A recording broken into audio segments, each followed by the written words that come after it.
जंग कौन है और क्या आप हमें अपनी ज़िंदगी के बारे में मुख्तसर बता सकते हैं? मैं लंदन में पैदा हुआ था। मैं एक मिक्स्ड बैकग्राउंड से ताल्लुक़ रखता हूँ। मैंने बहुत से मुख्तलिफ किस्म के काम किए, बहुत सी मुख्तलिफ किस्म की जॉब्स की, कई अलग अलग इंडस्ट्रीज में। अल्हम्दुलिल्लाह अल्लाह मुझे यहाँ और वहाँ भेजता रहा और इंशाअल्लाह मुझे उम्मीद है कि आज की बातचीत में मज़ीद चीज़ें आपके सामने आएंगी इंशाअल्लाह।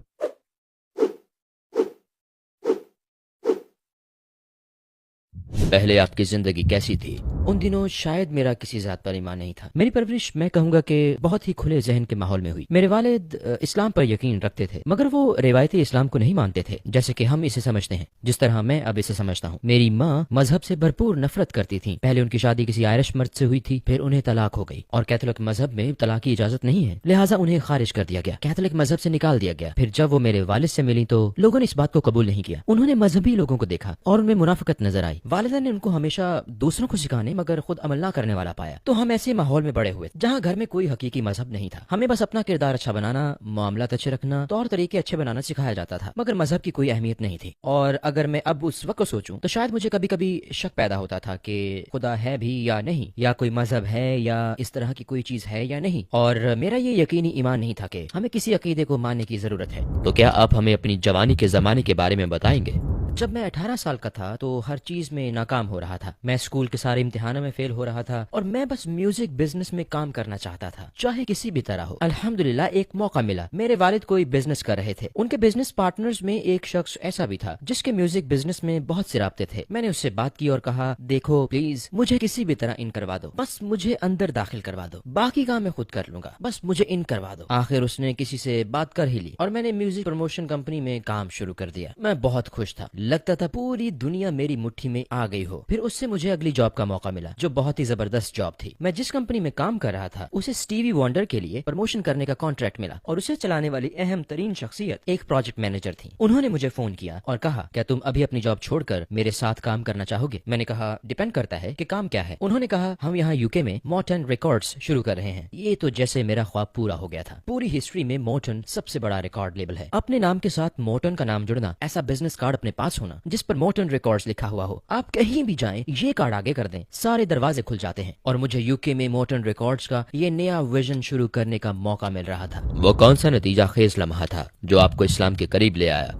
मेरे ख्याल में मेरे लिए एक नतीजा खेज लम्हा वो था जब मैं एक पार्टी में था। इस बड़ी पार्टी में म्यूजिक, लोग और सब कुछ था और मेरे अंकल वो हाल ही में मजहबी बने थे और वो माह रमजान था। मुझे ये भी नहीं पता था कि ये रमजान है। वो आए और उन्होंने पार्टी हॉल के दरवाजे पर दस्तक दी। उन्हें मालूम था कि मैं अंदर हूँ। उन्होंने मुझे बुलाया और कहा, मैं चाहता हूँ कि आज रात तुम मस्जिद चलो। मैंने कहा, मैं यहाँ अपने दोस्तों के साथ हूँ, आपको तो पता है अंकल, प्लीज किसी और दिन। मगर उन्होंने कहा, नहीं, अपनी जॉब छोड़कर मेरे साथ काम करना चाहोगे? मैंने कहा, डिपेंड करता है कि काम क्या है। उन्होंने कहा, हम यहाँ यूके में मोटन रिकॉर्ड्स शुरू कर रहे हैं। ये तो जैसे मेरा ख्वाब पूरा हो गया था। पूरी हिस्ट्री में मोटन सबसे बड़ा रिकॉर्ड लेबल है। अपने नाम के साथ मोटन का नाम जुड़ना, ऐसा बिजनेस कार्ड अपने पास होना जिस पर मोटन रिकॉर्ड्स लिखा हुआ हो, आप कहीं भी जाएं ये कार्ड आगे कर दें, सारे दरवाजे खुल जाते हैं। और मुझे यूके में मोटन रिकॉर्ड्स का ये नया विजन शुरू करने का मौका मिल रहा था। वो कौन सा नतीजा खेज लम्हा था जो आपको इस्लाम के करीब ले आया? मेरे ख्याल में मेरे लिए एक नतीजा खेज लम्हा वो था जब मैं एक पार्टी में था। इस बड़ी पार्टी में म्यूजिक, लोग और सब कुछ था और मेरे अंकल वो हाल ही में मजहबी बने थे और वो माह रमजान था। मुझे ये भी नहीं पता था कि ये रमजान है। वो आए और उन्होंने पार्टी हॉल के दरवाजे पर दस्तक दी। उन्हें मालूम था कि मैं अंदर हूँ। उन्होंने मुझे बुलाया और कहा, मैं चाहता हूँ कि आज रात तुम मस्जिद चलो। मैंने कहा, मैं यहाँ अपने दोस्तों के साथ हूँ, आपको तो पता है अंकल, प्लीज किसी और दिन। मगर उन्होंने कहा, नहीं, आज रात। मैंने फिर कहा, मैं नहीं जा सकता। उन्होंने कहा, मैं बहस नहीं कर रहा, मैं तुम्हें बता रहा हूँ। और मुझे नहीं पता था कि ये लैलतुल कद्र है। वो मुझे इलाके की मस्जिद में ले गए। इस वक्त मैं मोटन रिकॉर्ड्स में था और उस वक्त मैं कहूंगा कि मेरी जिंदगी मेरी उम्मीदों से ज्यादा बेहतर गुजर रही थी। और मुझे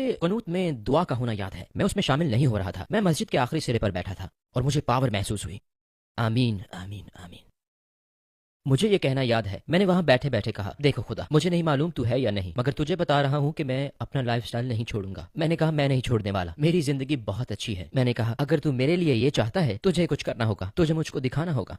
तब से चीजें खराब और फिर खराब से खराब तर होती चली गई, यहाँ तक कि मुझ में हकीकी डर बैठ गया कि मैं पागलपन की तरफ जा रहा हूँ। मैं ठीक से काम करने के काबिल नहीं था, मैं काम करने का अहल नहीं रहा था, मैं हर काम से कासिर हो गया, मेरे ताल्लुकात खराब हो गए और सब बर्बाद हो गया और मेरा कैरियर तबाह हो गया, हर चीज बिगड़ गई और मैं बिल्कुल एक कश्मकश में फंस गया जिससे दिमागी तवाजुन खासा बिगड़ गया। मैं बिल्कुल परेशान हाल था। मुझे याद है एक दिन मेरे एक कजन ने फिर वही काम किया। वो उन्हीं अंकल का बेटा था जो मुझे मस्जिद ले गए थे। وہ مجھے مسجد کے امام سے ملوانے لے گیا، اور مجھے یاد ہے امام مجھ سے ایک ہی بات کہے جا رہے تھے، وہ مسلسل کسی سمت کے بغیر سفر کی بات کر رہے تھے، اور مجھے محسوس ہوا کہ میں سفر کر رہا ہوں، مگر یہ نہیں جانتا کہ میں کہاں جا رہا ہوں۔ مجھے معلوم نہیں تھا کہ زندگی کا مقصد کیا ہے، مجھے نہیں پتا تھا کیا اہم ہے، اور مجھے یاد ہے اس جاب پر میں ایک دن سو گیا تھا، میں اپنی کرسی پر سو گیا تھا، اور مجھے نیند سے جاگنا یاد ہے، اور بھائی مجھے ایسا محسوس ہوا، میں اس کی وضاحت نہیں کر سکتا، مجھے محسوس ہوا جیسے میں خالی ہاتھ کائنات کے درمیان تیر رہا ہوں۔ مجھے نہیں معلوم تھا کہ میں کون ہوں، میں نہیں جانتا تھا کہ میں کہاں جا رہا ہوں، مجھے نہیں پتا تھا کہ کیا ہو رہا ہے۔ میں نے ہر طرح کے مشکل حالات سہے۔ وہ کون سی چیزیں تھیں جنہوں نے آپ کو اسلام کے بارے میں سب سے زیادہ متاثر کیا؟ شروع میں دو چیزوں نے مجھے سب سے زیادہ متاثر کیا۔ نمبر ایک، جب میں نے ان لوگوں کو دیکھا، اور میں اپنے ہی خاندان کے ان لوگوں کو جانتا تھا، دور کے رشتہ دار جو عملی مسلمان نہیں تھے، ان میں سے کوئی عملی مسلمان نہیں تھا، ہم میں سے کوئی بھی بڑے خاندان میں نہیں پلا بڑا تھا، لیکن جب میں ان لوگوں کو دیکھتا تھا جنہوں نے اسلام پر عمل شروع کیا تھا، تو مجھے ہمیشہ ان میں اطمینان، ایک سکون نظر آتا تھا جو دوسروں میں نہیں ہوتا تھا، اور اس چیز نے مجھ پر بہت اثر ڈالا، خصوصاً جب میں اپنے کزن کے پاس جاتا تھا۔ وہ شادی شدہ اور ایک بچے کا باپ تھا، اس کے پاس پیسے نہیں ہوتے تھے، پھر بھی وہ مجھ سے زیادہ خوش تھا۔ باپ تھا، اس کے پاس پیسے نہیں ہوتے تھے، پھر بھی وہ مجھ سے زیادہ خوش تھا، اور میں میوزک بزنس میں کام کر رہا تھا، خوب روپے پیسے اور سیلیبریٹیز کے ساتھ، مگر پھر بھی وہ مجھ سے زیادہ خوش تھا۔ آخر کیسے؟ نمبر دو، جب وہ مجھ سے بات کرتا، میں اسے کہتا ہاں مگر اس کے بارے میں کیا خیال ہے، یہ بات سمجھ سے باہر ہے، خدا یہ کیسے کر سکتا ہے، اور خدا نے یہ کیوں کیا، اور ایک پیغمبر کیوں؟ میں اسے پوچھتا تھا کیونکہ میں یہ نہیں چاہتا تھا، میں ایمان لانا نہیں چاہتا تھا۔ اس کے جوابات ہمیشہ یہ ہوتے تھے، اللہ تعالیٰ قرآن میں یہ فرماتا ہے، پیغمبر محمد صلی اللہ علیہ وسلم نے فرمایا، وہ میرے ساتھ کبھی بھی ایک دفعہ بھی اپنی عقل، اپنی دلیل سے بحث نہیں کرتا تھا، اور وہ ہمیشہ صحیح جواب ہوتا تھا، اور میں سوچتا تھا اس کے پاس ہمیشہ صحیح جواب کیسے ہوتا ہے، اور میں سوچتا تھا کہ یہ حیرت انگیز بات ہے۔ دراصل وہ اپنی بات نہیں کرتا تھا، وہ تو بس مجھے قرآن اور سنت بتا دیتا تھا۔ تو کون سے واقعات نے آپ کو اپنا رستہ بدلنے پر مجبور کیا؟ مجھے وہ لمحہ یاد ہے، وہ لمحہ جب ہر چیز بدل گئی۔ میں آپ کو تاریخ بتا سکتا ہوں، 5 اکتوبر 1993 میں کچھ دوستوں کے ساتھ ایک بار میں تھا، اور مجھے محسوس ہوا کہ ایک پینک اٹیک ہو رہا ہے۔ پہلے میرے ساتھ اس طرح کی کوئی کیفیت نہیں ہوئی تھی، میں وہاں سے بھاگ جانا چاہتا تھا، اور پھر میں نے سوچا میں کہاں بھاگ رہا ہوں، اور جب میں وہاں پہنچوں گا تب بھی یہی کیفیت محسوس کروں گا۔ مجھے محسوس ہوا جیسے زمین کھل گئی ہو اور وہ مجھے نگلنے والی ہو، اس طرح کا احساس تھا۔ میں گاڑی چلا کر گھر آ گیا، مجھے یہ بھی نہیں پتا کہ میں گھر کیسے پہنچا۔ پہلی مرتبہ میں نے دعا کی، اور مجھے نہیں پتا تھا کہ میں کیا کہہ رہا ہوں، مجھے نہیں معلوم تھا کہ میں کیا کر رہا ہوں، لیکن سب سے مزاحیہ بات یہ ہے، اس چیز نے بتایا کہ میں اپنی زندگی میں کہاں کھڑا ہوں۔ میں نے کہا اے خدا پلیز میری مدد کریں، اور پھر میں نے ایک معاملہ کر لیا۔ میں نے کہا دیکھیں، اگر آپ مجھے ابھی بچا لیں، اگر آپ مجھے پاگل ہونے سے بچا لیں، تو میں 2 ہفتوں کے لیے ہر حرام چیز چھوڑ دوں گا۔ میں نے یہ اس لیے کہا کیونکہ اس سے زیادہ عرصے تک میرے لیے یہ سب چھوڑنا ناممکن تھا، اور پھر میں نے کہا نہیں، یہ کافی نہیں ہے۔ میں نے کہا خدا اگر آپ مجھے بچا لیں، میں سب حرام چیزیں 1 مہینے کے لیے چھوڑ دوں گا۔ پھر میں نے کہا نہیں، یہ بہت لمبا عرصہ ہے، یہ بہت لمبا۔ پھر میں نے کہا 3 ہفتے، ہاں ٹھیک ہے، میں مطمئن ہو گیا 3 ہفتے۔ میں نے کہا خدا اگر آپ مجھے ابھی بچا لیں تو میں ہر حرام چیز اگلے 3 ہفتوں کے لیے چھوڑ دوں گا، میں کسی حرام چیز کو نہیں چھوؤں گا۔ وہ پہلا دن تھا جب میں نے حرام چھوڑنے کا فیصلہ کیا تھا، اور ظاہر ہے 3 ہفتے بعد میں بری حالت میں تھا، میں تب بھی بہتر نہیں تھا۔ پھر میں نے کہنا شروع کیا کیونکہ اس وقت تک میں نے دعا مانگنی شروع کر دی تھی، اور میں نے قرآن بھی کھول لیا تھا۔ مجھے پہلی مرتبہ قرآن کھولنا یاد ہے، اور ظاہر ہے مجھے اپنی زندگی کی اہم ترین آیات میں سے ایک آج تک یاد ہے، فَإِنَّ مَعَ الْعُسْرِ يُسْرًا إِنَّ مَعَ الْعُسْرِ يُسْرًا۔